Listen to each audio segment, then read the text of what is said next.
at West Yorkshire Combined Authority. So welcome to our webinar on the West Yorkshire labour market. Please note that we're recording today's session.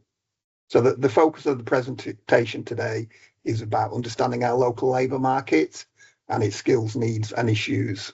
So the sort of questions we're going to explore include what skills are needed for individuals to progress, businesses to succeed, and the local economy to prosper. What issues do we face on the supply side that constrain access to skills? What are key examples of skills mismatches, which are instances in which employers can't access the skills they need to meet business or public service objectives? So clearly, this is a huge field and it's not possible to cover all aspects in detail today, but we'll attempt to cover some of the salient points. And just to mention that we'll be sharing the slides and the recording from today with everyone who has registered for today's event. Next slide, please. Oh, back one, please. So the structure of today's presentation is as follows. First of all, Michelle Burton, our Head of Employment and Skills at the Combined Authorities, going to provide key context in the form of our priorities for employment and skills in West Yorkshire. And then I'm going to provide a background around the rationale for the Combined Authorities' role in labour market analysis. So why do we produce our analysis and how is it used? Next, we'll examine the current context in terms of the performance of the labour market, and then move on to the headline messages relating to the core issues around skill supply, demand, and also consideration of how well supply meets demand. And then we'll conclude the presentation with some high-level conclusions before opening the floor to questions at the end. So that we can get through the content, I'm not proposing to take questions during the presentation, but I will try to pick up the points, any points in the chat at the end of the presentation, depending on how many of them there are. But first of all, I'm going to hand over to Michelle Burton for an overview of priorities. Thank you very much, Peter, and good morning, everybody. I'm Michelle Burton, as Peter said, Head of Employment and Skills at West Yorkshire Combined Authority. It'd be great if we could have the Region of Learning and Creativity slide up, whoever's driving the slide ski. Fantastic. So if you go backwards, ski. Just back a couple. Thank you very much. So just to recap, for hopefully most people on this call will know that last year we published a if you just go back a couple to the Region of Learning and Creativity. Back again.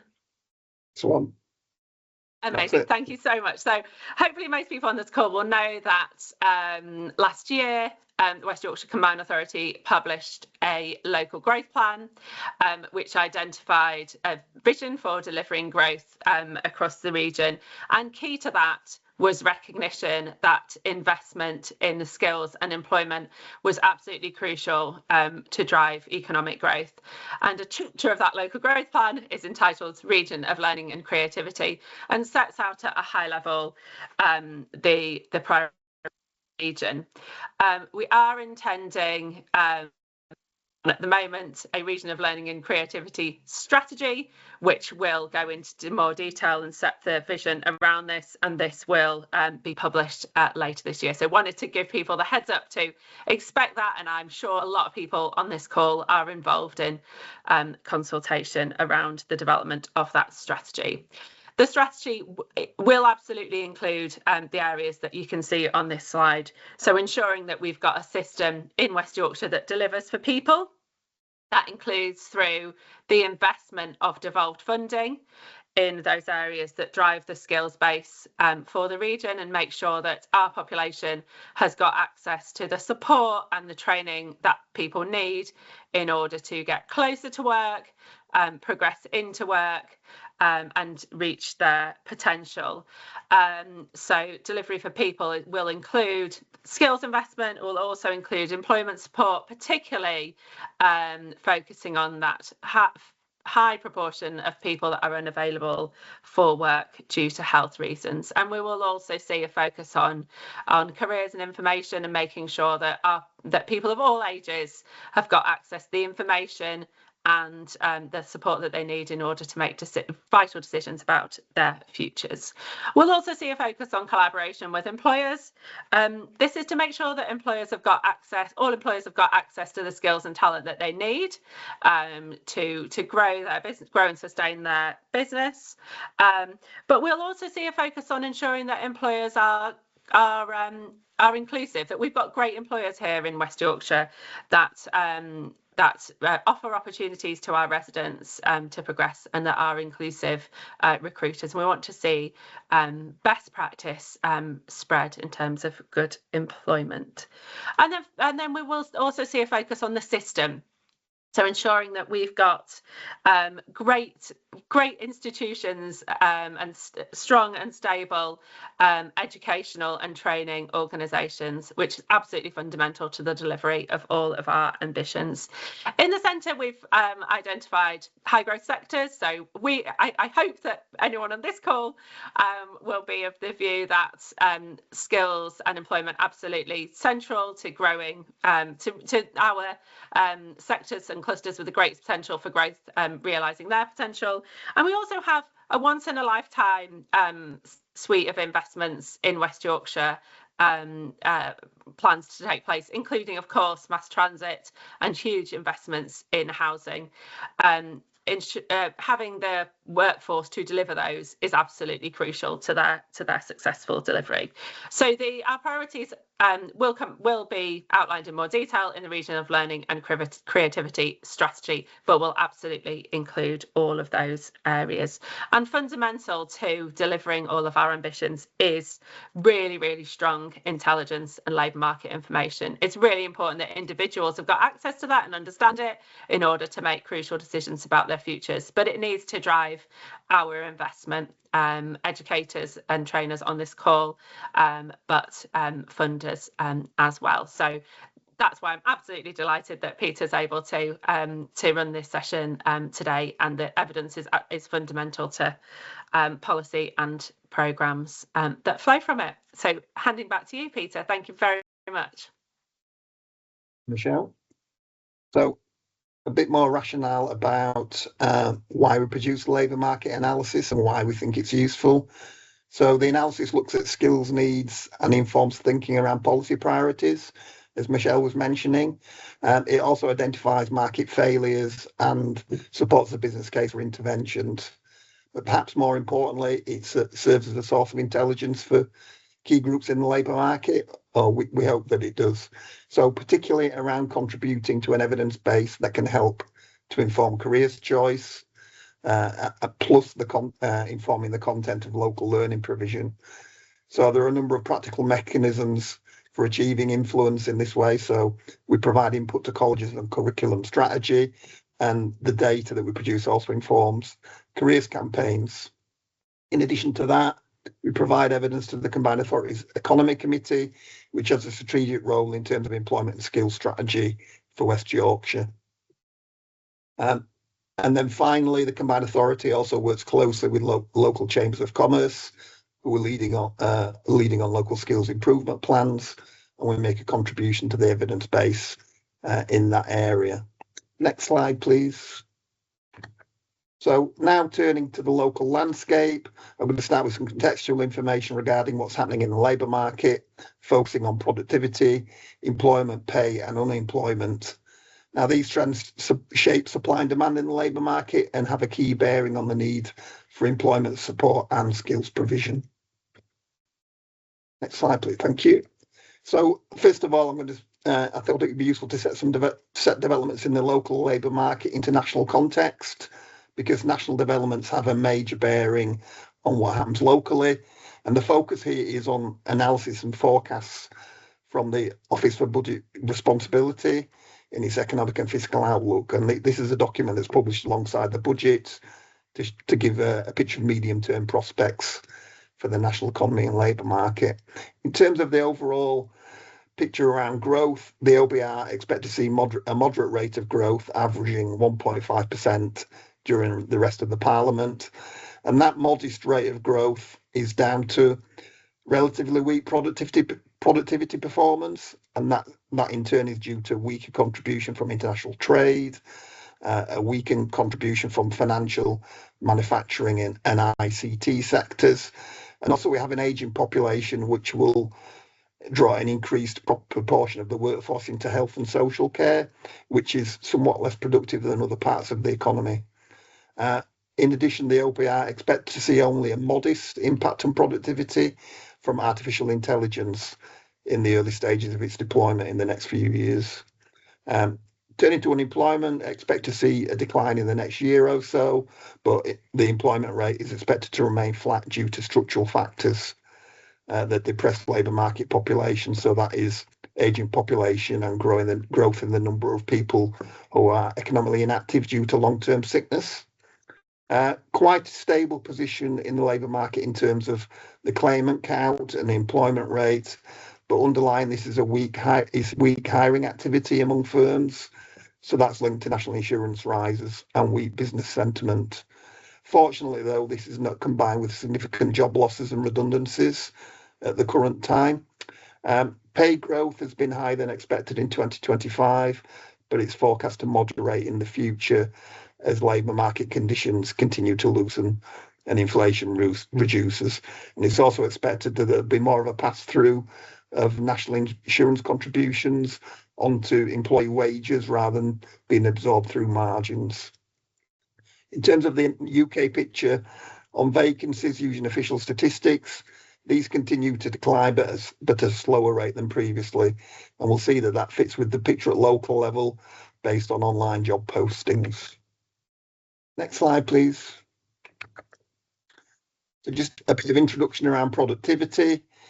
This chart provides a simple illustration of the link between productivity, performance and skills and the challenge West Yorkshire faces to improve its prosperity relative to other areas. So the chart plots the performance of sub-regional areas like West Yorkshire against two variables, productivity in terms of output per hour and high level skills. So that's the proportion, in this case, it's the proportion of the population who are qualified at level 4 and above. And the chart shows a strong relationship between the two variables. So West Yorkshire's position towards the bottom left of the chart, by no means the worst place though, but it indicates that West Yorkshire's got relatively low productivity combined with a low skills base. In the top right area of the chart, we can see areas of high productivity and a stronger skills base, and they're mainly areas from London and the South East. Raising the skills of the local workforce as well as improving the way in which they're utilised in the workplace as part of a comprehensive strategy for the local economy can help to address this productivity deficit.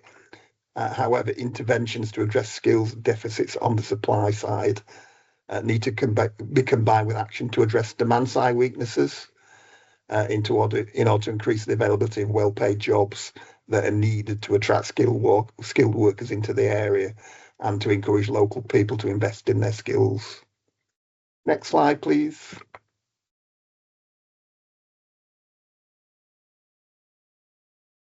So moving on to current trends in the labour market, the analysis in this chart is based on an administrative count of payrolled employees that's captured by HMRC's real-time system, and it gives a timely picture of employment trends at local level.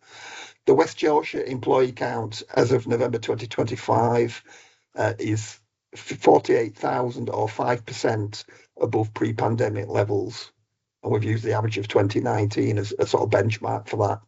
And it's seen the region seen a similar rate of growth to the national position. So we now have total employment of just over 1 million in the region. You can see that Calderdale over that period has lagged behind other parts of West Yorkshire in terms of the employment trend, and it's actually returned to pre-pandemic levels. But Bradford and Leeds are both still 6% higher than in 2019. The figures indicate that the employee count generally peaked around May 2024, and since then the count has fallen by around 7,000 or 0.7% in West Yorkshire, which is similar to the national rate of decline. So it's a fairly moderate rate of decline.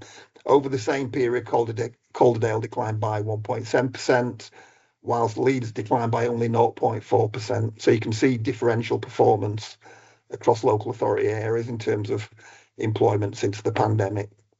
Next slide, please. So we want to enable good jobs in West Yorkshire, and pay is a central indicator of job quality. The Living Wage Foundation's real living wage is useful because it's independently calculated based on what people need to get by and to meet everyday needs.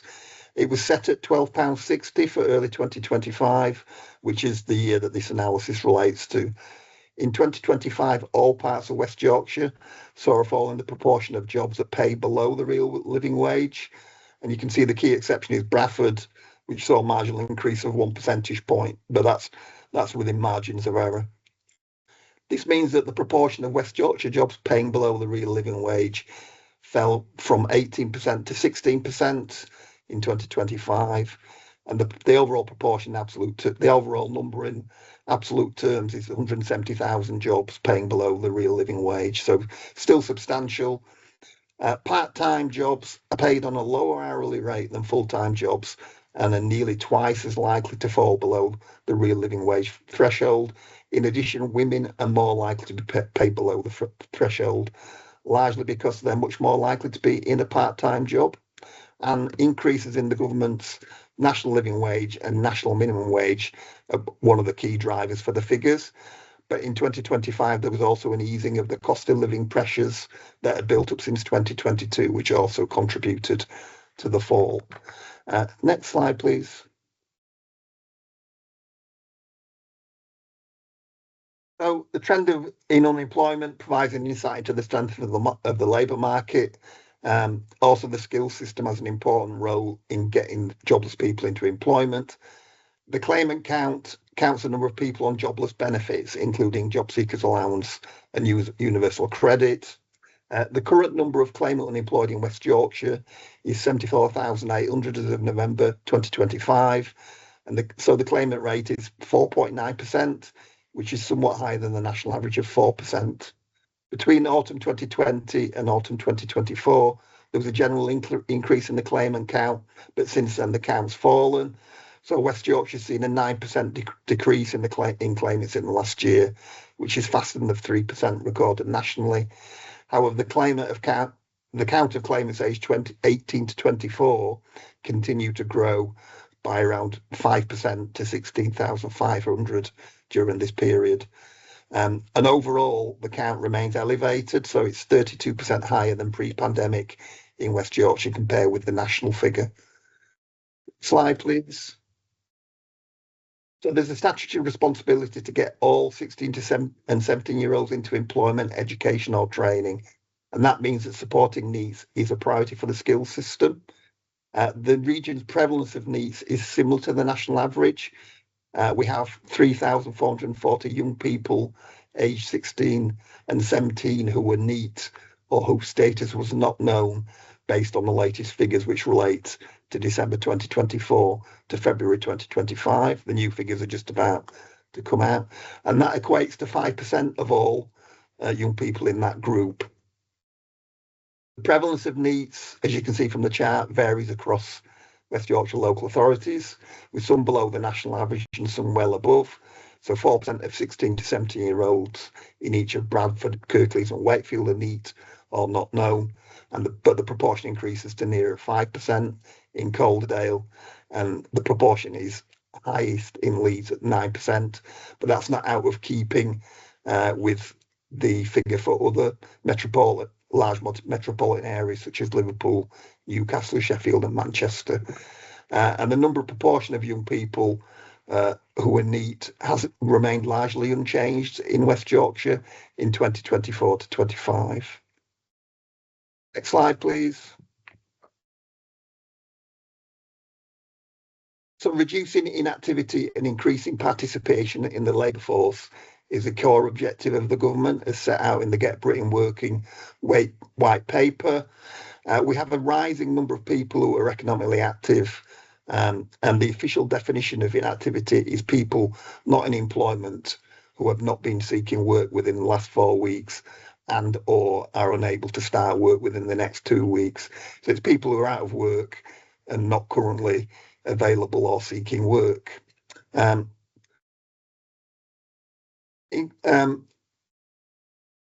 In West Yorkshire, we have around 353,000 people aged 16 to 64 who are economically active, and that's 24% of the total population in this age range. Excluding students, 38% of economically inactive people of working age are inactive due to longer term sickness in West Yorkshire. So this equates to around 100,000 people.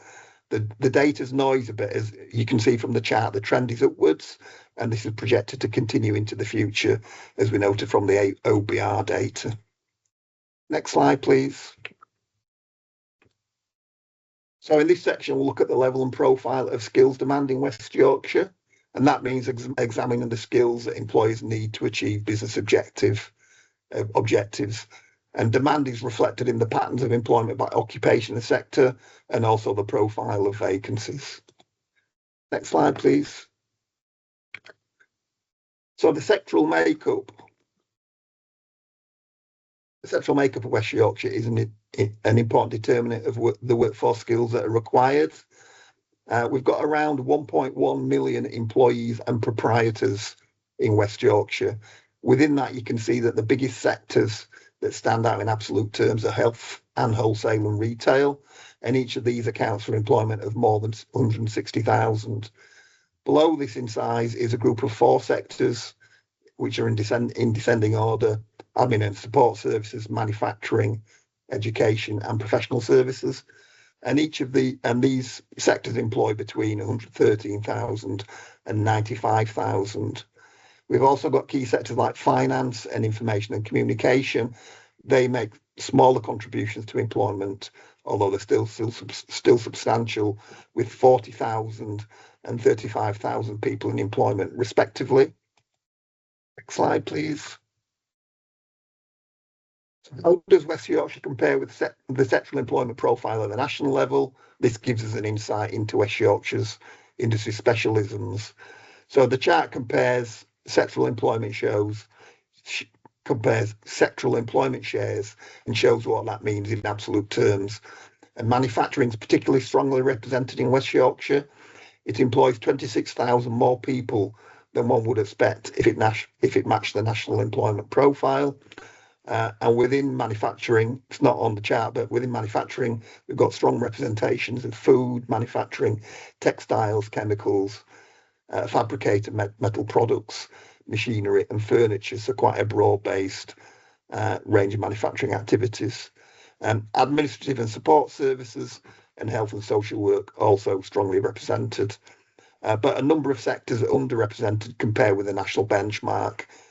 Information and communication and professional services are key examples, with deficits of around 15,000 compared with the national profile. And they're important because they're both productive business service sectors, and they represent notable gaps in the region's economic base. You also know that accommodation and food services, which is hospitality, is also underrepresented to a similar extent. Next slide, please. And if we scroll on to the next one after that, please.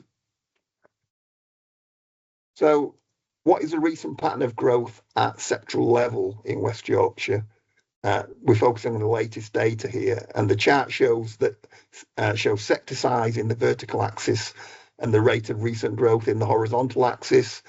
And among the largest employing sectors in West Yorkshire, health has generated the strongest growth rate in recent years. Manufacturing's declined slightly, and wholesale and retail has been basically flat. Among the mid-sized sectors that are sort of in the mid-range of the chart, there's been growth for professional services, transportation and storage, construction, and also accommodation and food services. Turning to the smaller sectors towards the bottom, other services, which includes personal services like hairdressing and information and communication, have seen the strongest rates of growth. You'll note towards the left, though, that financial insurance, which is an important specialism within Leeds, particularly, and also Calderdale, has seen employment decline in recent years, and obviously that's important in the context of the wider economy. Slide, please. So, how is employment in West Yorkshire distributed across occupations. Obviously, that's important from the point of view of understanding the work that people do locally and the skills needed to do that work. And the chart ranks occupational groups by the level of West Yorkshire employment in each. And we can see at the top of the rankings a mixture of higher and lower skilled occupations. So the largest groups, each of which employing 80,000 people or more, include elementary administration and service roles. So that's around 100,000 people, which includes hospitality staff such as waiters and waitresses, bar staff, kitchen and catering assistants, also cleaners and elementary storage roles. So generally lower skilled roles in that category. Also administrative occupations with about 90,000 people, business, media and public service professionals, also employing around 90,000 people in areas like accountancy, legal roles, media and welfare, science, research, engineering and technology professionals or STEM professionals, around 80,000 people employed in professional level digital engineering and science occupations. And then we have business and public service associate professionals with about 80,000 people in employment. That's a diverse category, which includes sales and marketing, human resources, financial and public service roles at that associate professional level role level. Next slide, please. So how does West Yorkshire's occupational profile compare with the national average? One key feature is that higher skilled management professional and associate professional occupations are underrepresented in West Yorkshire. So in West Yorkshire, these roles account for about 51% of total employment, employing about 560,000 people. But this compares with 54% nationally. And that's a deficit in real terms of about 30,000 fewer people in higher skilled roles than we would expect to see if we met the national profile. Occupational employment in West Yorkshire is weighted towards skilled and semi-skilled manual and lower skilled service and labour intensive roles. Although, as we saw previously, higher skilled roles have large numbers of people in employment in absolute terms. And you can see some of the areas that are over and underrepresented there. Next slide, please. So job vacancies provide a key insight into current trends in labour demand and employers' recruitment activity.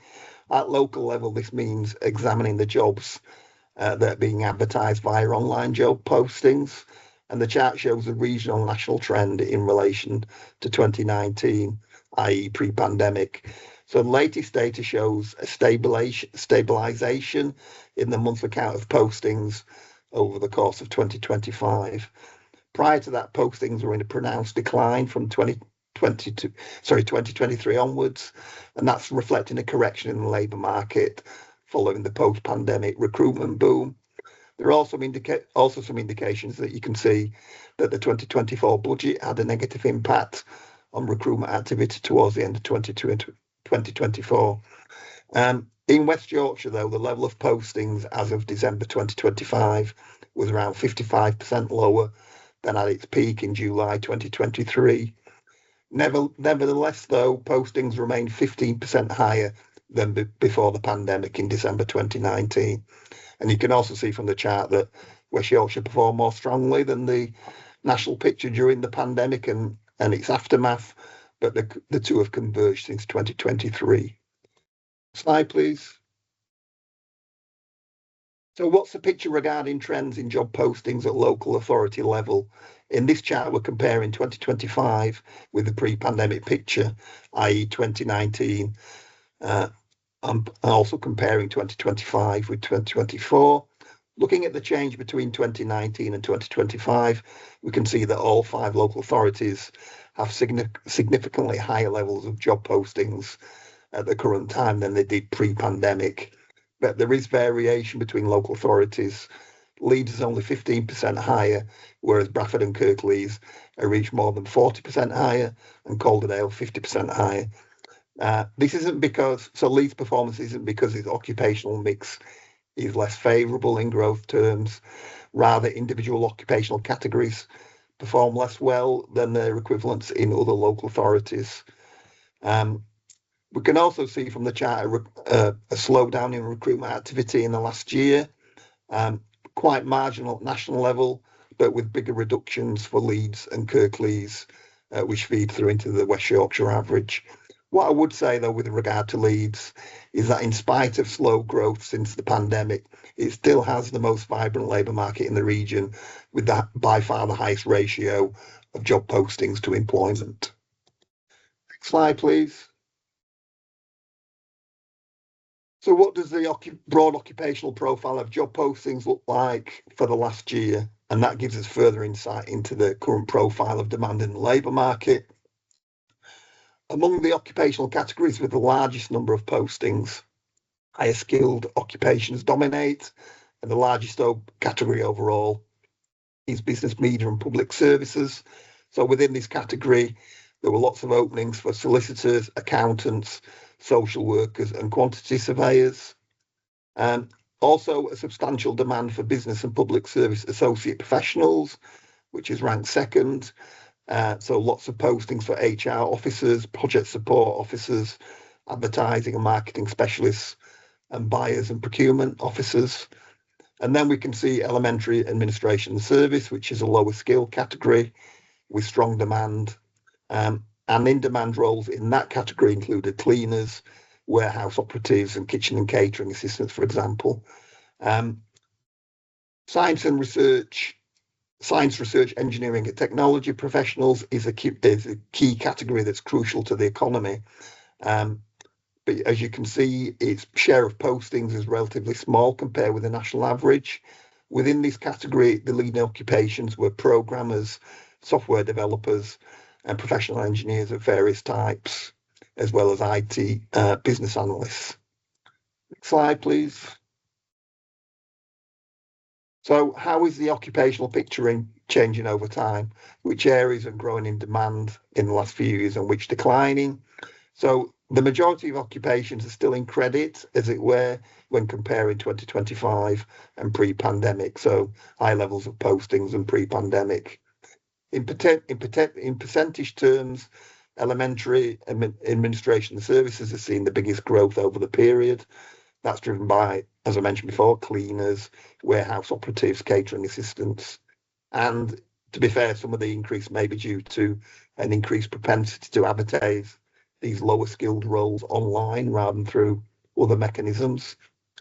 For caring personal services, strong net growth for teaching assistants and care workers in the social care. Health and social care associate professionals is quite a small category in absolute terms, but has seen growth, quite strong growth, with a standout occupation being early education and childcare practitioners. Among the categories where demand in 2025 has fallen below 2019 levels are science, research, engineering and technology professionals, the STEM professionals we mentioned before. It's declined most due to falling demand for a number of digital occupations, but primarily fewer postings for programmers and developers. For science, engineering and technology professionals, which also saw a decline between 2019 and 2025, it's reduced demand for IT occupations at technician level that's key. You can see the majority of categories saw net decline between 2024 and 2025. In addition to the categories I've already mentioned, there was a net reduction for skilled construction and skilled metal and electrical trades. So starts indications of a slowdown in those two occupational areas. Next slide, please. So just to illustrate that previous pattern, I've drilled down to the most detailed occupational level. So you can see the occupations that were in most demand in 2025 and how things have changed over time. So I won't get into too much detail here, but what you can see, for example, is programmers and software developers in the middle there, which is nearly the biggest occupation in job postings terms in 2023. But you can see that it's ranked much further down in 2025. Next slide, please. So it's useful to look at the types of generic skills that employers are most commonly asking for in their job postings. That gives an insight into the skills that employers need. We're using a word cloud here, so the word larger the text, the greater the number of postings that refer to this type of skill. And communication skills is the biggest, and it's always the highest. And I think that's the case across all segments. But in addition to that, other skills in widespread demand include initiative and leadership, business management, customer service, and also critical thinking and problem solving. And the key areas I've just mentioned have each increased their share of total postings. So they've become more widespread in the last year. Other skills that were specified in an increased share of postings were occupational health and safety, process improvement and optimization, business analysis, and also project management, which is becoming more prevalent. Next slide, please. So we presented this slide before, but this is the latest data that we have. But we've talked about areas of net growth in employment, but this isn't the only factor to consider when we're thinking about where future opportunities will lie. So it's estimated that replacement demand generates 12 times as many job openings as net growth. Replacement demand is the demand for labour arising out of existing workers leaving the labour market and creating a replacement need. So when people retire, for example. So the teal bars in the chart show the projected net change in employment in West Yorkshire by sector, and the grey bars show, by occupation, not sector, and the grey bars show overall recruitment needs when replacement demand is factored in. So the greatest requirement tends to be in occupations that employ the largest number of people at the outset of the period, and you can see high skilled occupations are well represented in the upper segment, with strong net growth combined with significant replacement needs. This is also the case for some lower skilled service intensive occupations such as caring personal services.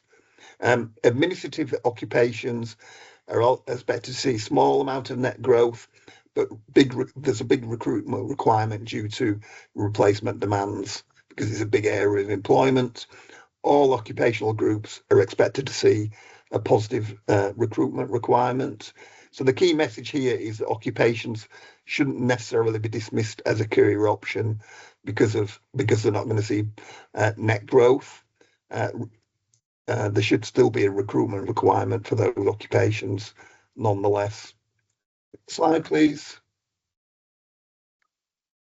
So the emergence of generative AI in late 2022 has raised some fundamental questions about the scale and nature of its impact on the future world of work.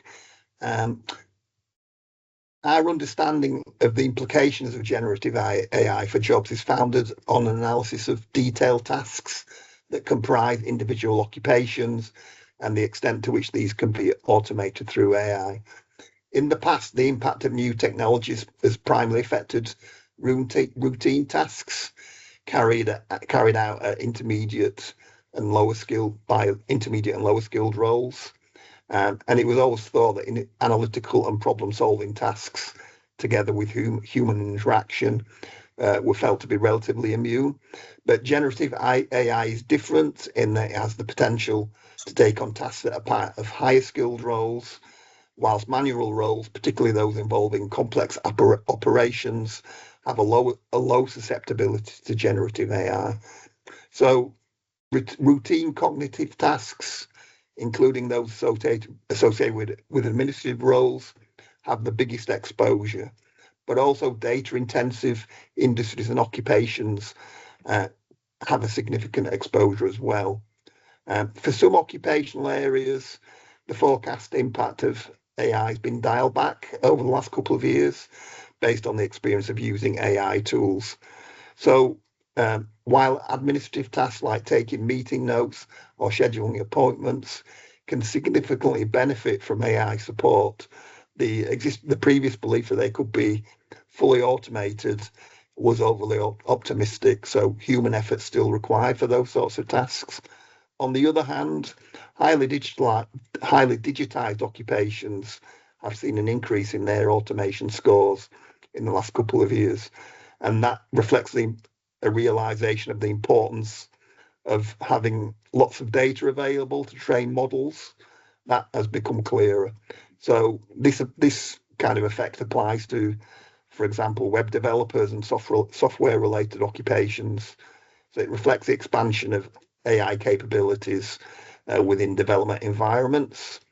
So in this chart, we're looking at occupational exposure, estimated occupational exposure in broad terms, and focus on roles which have the greatest exposure.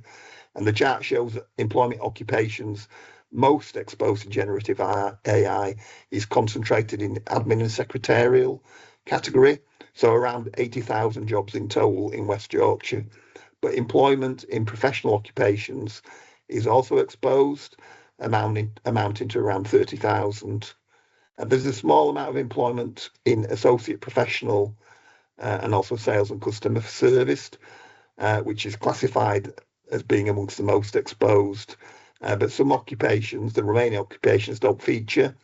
That doesn't mean that those occupations won't feel any impact from generative AI. They're simply just not in the most exposed occupations.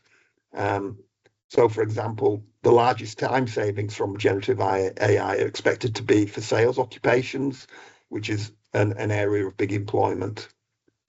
Should also say that the figures don't represent employment that will be, say, fully displaced. It's just the ones for which the impact will be greatest. And we assume that will require a need for adaptation within those job roles to work alongside generative AI. Next slide, please. So this chart provides examples of detailed occupations with the greatest exposure. As you can see, administrative roles are well represented, especially such roles related to finance. But there are also other financial roles at professional and associate professional at associate professional level, such as accountants, financial analysts, and advisors. Data-related roles that are present include programmers and developers. What I would say is that different studies give slightly different ratings of exposure to specific occupations. So this analysis is indicative, but it's fair to say that the examples tend to have a relatively high exposure across different studies. Next slide, please. So we're taking a stab here at looking at the potential impact across local authority areas of generative AI in terms of the most exposed occupations, And the occupational structure of employment determines the scale of impacts at this level. The chart shows the estimated number of jobs and also the proportion of jobs within each area, which fall into the categories with the highest exposure to generative AI. The distinctive nature of Lee's economy and the strength of sectors like finance and professional services increases its exposure. Calderdale's in second place due to the strength of sectors like finance in Calderdale. Next slide, please. So in this section, we explore skill supply in terms of the provision that's available at different levels, and we highlight the issues that impact on availability of skills required by the local economy. Next slide, please. So starting with qualifications, obviously an area's qualification profile is a key indicator of the quality of its skill supply. A key objective of the local growth plan is to improve the skills profile of West Yorkshire. The latest figures show that 12.5% of the working age population of West Yorkshire has either no or low qualifications, which is a high proportion than the national average of 11.6%. In absolute terms, this equates to 102,000 adults, or 7% of the total with no formal qualifications, plus 77,000 people, or 5%, whose highest qualification is below level 3. At the other end of the spectrum, high-level skills and qualifications are key to driving productivity, as we've seen. 40.5% of the working age population are qualified to level 4 and above, which equates to higher education level. And this is below the national average of 46.8%. In real terms, the gap is around this means a gap of around 90,000 people. That's the additional number of people who will be qualified at level 4 if West Yorkshire matched national performance. So a break in the data means that we only have a time series from 2022 onwards, and also there is some noise in the data, but there is evidence that the proportion of people qualified at level 4 and above continues on an upward trend. And that was visible in data for previous years before the break in the data. Next slide, please. So how well are young people equipped with qualifications when they reach 19? This is important because it influences their ability to enter employment and apprenticeship or go on to higher education. Young people in West Yorkshire are less likely to have achieved a level 2 qualification by the age of 19 than their national counterparts. And you can see from the chart that the proportion is 80%, which is 4 points lower than the England average when you allow for rounding. Calderdale and Kirklees are both close to the national average, a 1 point gap for each, but there's a 9 point gap for Bradford and a 3 point gap for each of Leeds and Wakefield. And that level 2 deficit feeds through into a wider gap at level 3. So 52% have achieved a level 3 by the age of 19 in West Yorkshire, which is 6 points below the national average of 58%. Next slide, please. So this is a similar analysis to the previous slide, but we're focusing here on attainment at level 2 and showing the performance of pupils who were eligible for free school meals while at school. And it shows you how big an impact disadvantage has on holding back attainment.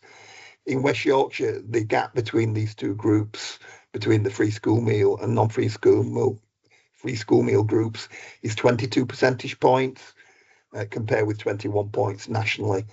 And both these proportions are unchanged on last year or on the previous year. The gap winds 24 points in Leeds and 27 points in Wakefield. And by contrast, is only 19 points in Bradford. Attainment is poorer in West Yorkshire than nationally for both free school meal pupils and those not eligible, with gaps of 4 points and 3 points respectively. Calderdale and Kirklees match the national average attainment for free school meal pupils, whilst Bradford and Wakefield are 6 and 8 points lower respectively against this measure. Next slide, please. So moving now on to apprenticeships as a key element of labour and skill supply. The most recent full year figures for West Yorkshire that we have relate to the 24-25 academic year, and there were 15,930 apprenticeship starts in West Yorkshire by local residents during that academic year. That isn't much of a change on the previous year. It's growth of about 1% or 150 in absolute terms. Starts haven't seen much change over four consecutive years, in fact, and currently remain 2,900 or 15% below their 2018-19 level. Starts for under 19s are about 27% lower than pre-pandemic. For 19 to 24, they're about a fifth lower, but they've declined by only 6% for people aged 25 and above. The levy accounts for 65% of starts, up from 57% in 2018-19.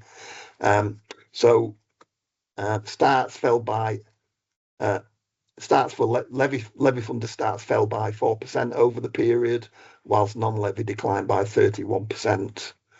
Next slide, please. So starts on intermediate apprenticeships accounted for 20% of total starts in 24-25. Advanced apprenticeship starts contribute 42%, and higher apprenticeships 38%. So intermediate higher apprenticeship starts, intermediate and advanced starts both declined by 3% year on year, but higher level starts grew by 9%.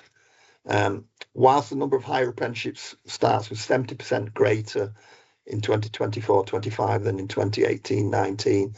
The number of advanced starts was 20% lower, and the number of intermediate starts 54% lower.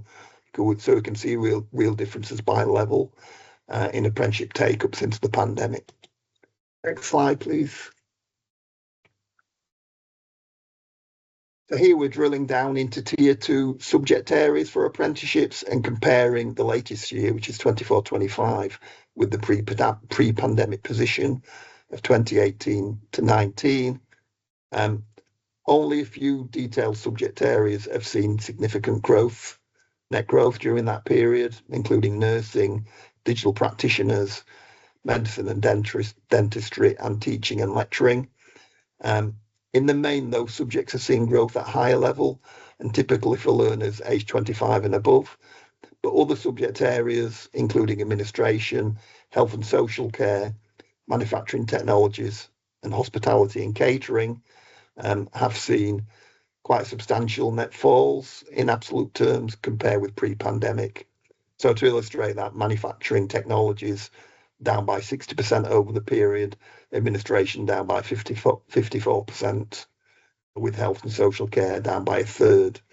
Other notable changes are year-on-year increases in the latest year between 24 and 25 for business management and child development and well-being, as well as quite a big decrease in public service apprenticeship starts.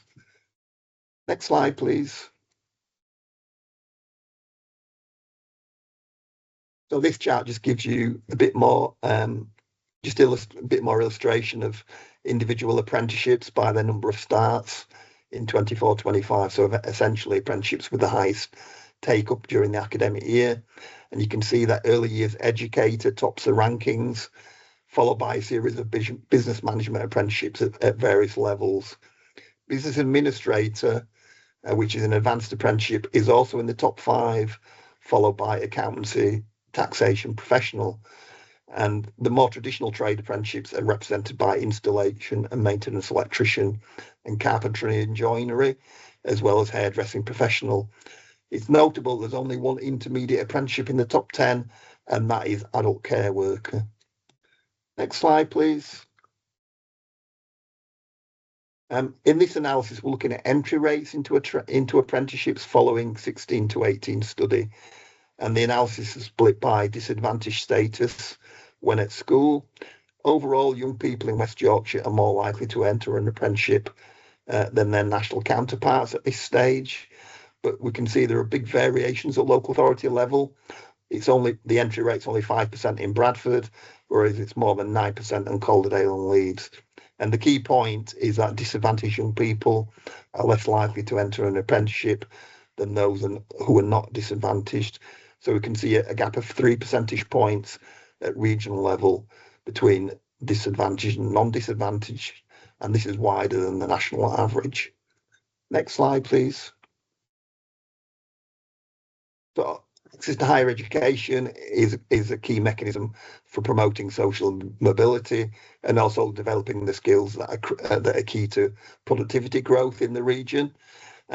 However, as with apprenticeships, there are issues around low entry rates for disadvantaged young people going into higher education. So first of all, West Yorkshire is below the national average in terms of the overall entry rate for HE, and that's by about 3 percentage points. So 43% versus 46%.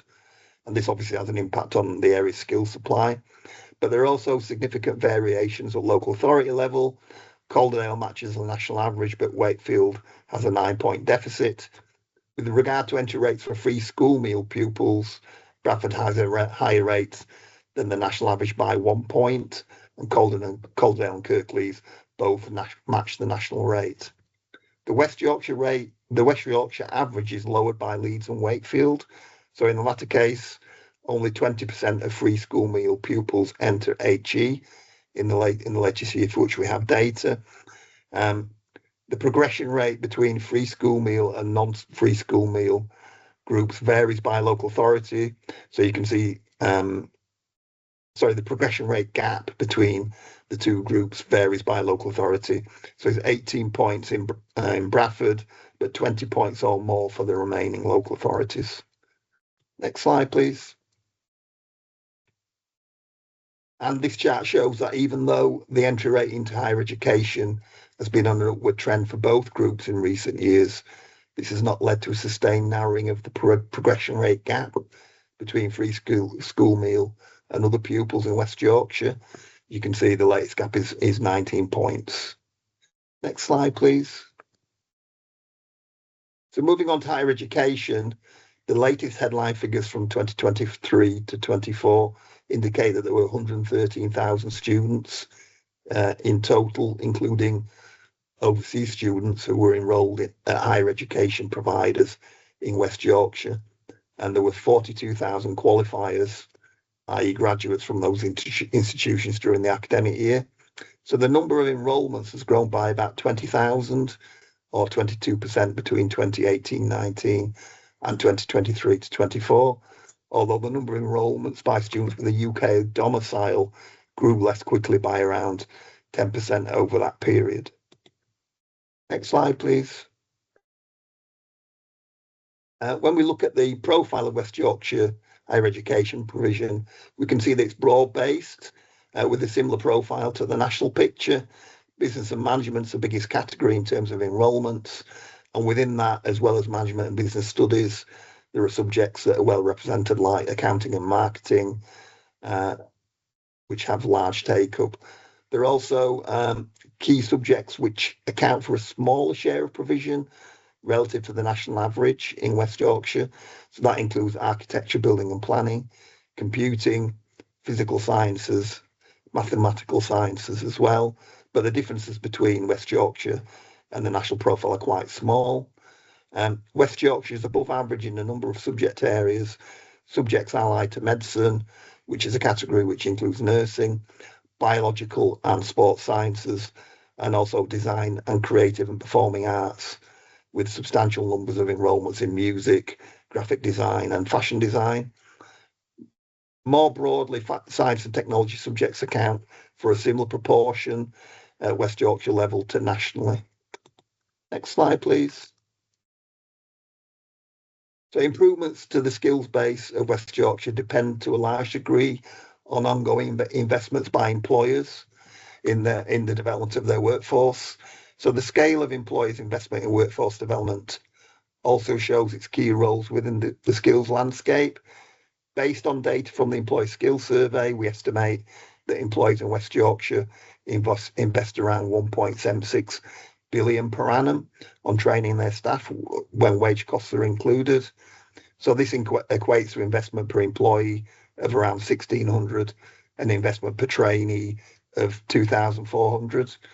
So this, as you can see from the chart, the latest version of the Employee Skills Survey shows that 58% of employees in West Yorkshire provide training to their staff, which is slightly below the England average of 59%. At the same time, 67% of staff are in receipt of training. The majority of employees who conduct training of some kind undertake off-the-job training rather than just on-the-job training. And not surprisingly, job-specific training is most widespread, but a fifth of employees undertake supervisory training, a fifth management training, whilst a quarter provide training in new technology. If we want to assess whether enough training has been undertaken by local employers, it's important to view training behaviour in the context of the business need for training. So we know from previous surveys that the overall picture is that around a half of employers would have liked to have done more training, or in some cases, or would like to have done more training or some training in the case of non-training employers. So we can view this as an acknowledgement by many employers that they're under-investing relative to the skill needs of their businesses. So there's potential to unlock further employee training activity, but this would involve addressing key barriers around a lack of staff time and lack of funds. Next slide, please. In terms of the number of people receiving training, the national data that we have shows that activity is strongly concentrated within business services and the health and social care sectors.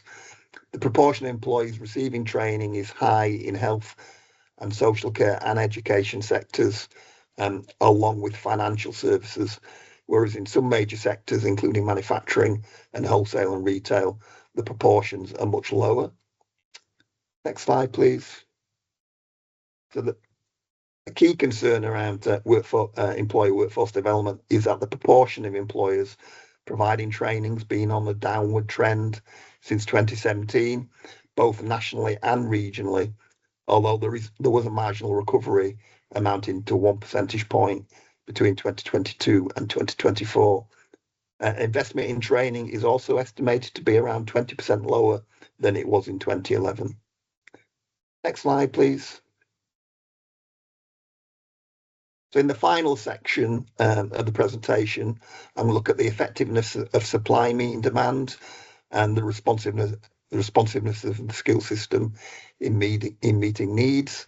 So skill mismatches are a signal of imbalance between supply and demand in the labour market, between the skills that are available and the skills that are required. And they're important because they constrain organisations from being able to meet market needs or meet public service objectives. And for that reason, they're priority areas for intervention. In this analysis, mainly drawn on Employee Skills Survey 2024, which is the latest data available and was published towards the end of last year. Next slide, please. So when considering mismatches, I'm going to look at skill shortages first. So skill shortages are vacancies which employees find it difficult to fill because of a lack of candidates with the required skills. According to the 2024 Employee Skills Survey, there were 8,500 skill shortage vacancies in West Yorkshire at the time of the survey, with 7% of employers reporting one or more shortage. So a key point about skill shortages is that they are tightly concentrated, but where they do exist, they're very acute. So based on that snapshot picture from the survey, more than a third, 34% of all vacancies in West Yorkshire were skill shortage vacancies, well above the national average of 27%. And most combined authority areas saw a significant fall in the proportion of vacancies affected by shortages between 2022 and 2024 as the labour market cooled. But as you can see from the chart, West Yorkshire shortages remained at a similar intensity, falling by only 1 percentage point as a proportion of total vacancies. The occupational pattern of shortages provides an insight into the particular types of jobs that are most affected by a lack of candidates. So we'll turn to that on the next slide, please. The changes to the Employee Skills Survey mean we can't or we don't have data at West Yorkshire level to assess the profile of skill shortages by occupation. The UK data that is available, though, broadly confirms the picture we would expect to see based on previous iterations of the survey. Shortages for skilled trades have the highest prevalence and have seen the smallest reduction between 2022 and 2024. And it's long been the case that shortages in this occupational category have been acute and endemic. With regard to the skills, the general skills that employers find difficult to obtain from applicants, specialist job-specific skills and knowledge required to perform the role are the type most commonly highlighted. So a deficit of technical or practical skills of some kind is highlighted by employers with reference to the large majority of skill shortage vacancies. Next slide, please. So we can also drill down into more detailed occupational groups at national level to reveal more specific examples of the most acute shortages. So engineering professional and trade and operative occupations associated with construction have a long history of acute shortages and they're present here in this ranking. The teaching and childcare associate professionals category, which tops the ranking, is mainly driven by early education and childcare practitioner shortages. And this adds to a range of evidence showing intensifying demand around early years roles. Next slide, please. So skills gaps are another form of skills mismatch, and they come about when existing employees within an organisation are not fully proficient in their job, are not able to make the required contribution to the achievement of business or public service objectives. And the pattern of skills gaps provides a useful indication of employers' needs in terms of workforce development. Skills gaps are more widespread and numerous than skill shortages. So according to the latest data from the Employee Skills Survey, 14% of employees in West Yorkshire report they have one or more skills gaps. There are approximately 36,000, or there were approximately 36,000 skills gaps at the time of the survey, equivalent to 3% of total employees in employment, and this is similar to the national average. Skills gaps were fewer in number and were less widespread in 2024 than in 2022, with the proportion of employees reporting a skills gap falling from 19% to 14%, and the proportion of staff affected falling from 9% to 3%. Next slide, please.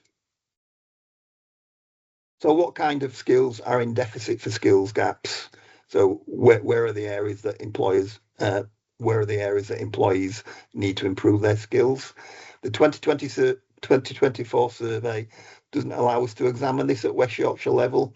However, we've got figures from 2022 which provide a degree of insight, and these have remained fairly stable over time. Shows that technical skills that are cited as being in need of improvement include job-specific skills and operational skills, such as knowledge of the organisation's products and services. But in addition to that, complex analytical skills, such as problem solving, digital skills at a variety of levels, as well as basic skills, i.e. functional literacy and numeracy, are also in deficit for many staff. Next slide, please.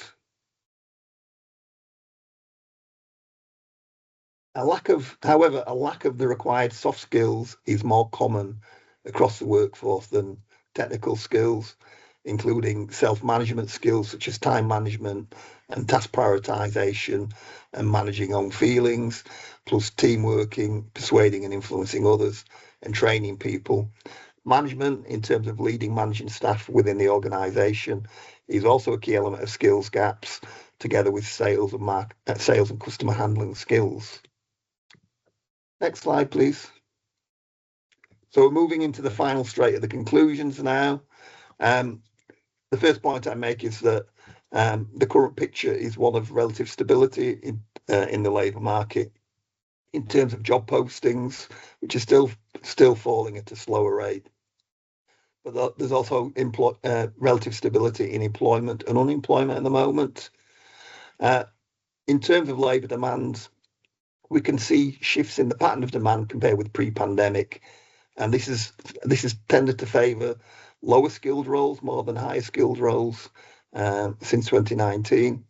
It's unclear whether this pattern is a product of the volatility we've seen in recent years, and whether previous patterns will reassert themselves in due course. Next slide, please. When we look at future projections based on past trends, they suggest that future employment growth will be concentrated in higher skilled occupations, while overall demand will be broad-based due to replacement needs. However, it's clear that artificial intelligence is going to have a disruptive effect on existing trends, particularly in the occupational areas that we discussed earlier in the presentation. Next slide, please. In terms of supply, the qualification base of West Yorkshire workforce is still behind the national average, and progress is constrained by the attainment of young people, which is also behind the England average. The level of skill supply through the apprenticeship route is still lower than pre-pandemic, and the pattern of the deficit is uneven in terms of subject and type of apprenticeship, and there's more detail presented in the slide and in the body of the presentation. Next slide, please. Also around supply, we've noted that growth in inactivity due to health issues impacts on labour market participation and the number of people who are in the labour market and able to participate in employment. In terms of higher education, West Yorkshire has a large broad-based sector which contributes to the region's skill supply. although West Yorkshire is still below the national average in terms of entry rates into higher education. In addition, we've not explored it today, but the region performs well on graduate retention and Leeds is strong on attracting graduates from elsewhere. Next slide, please.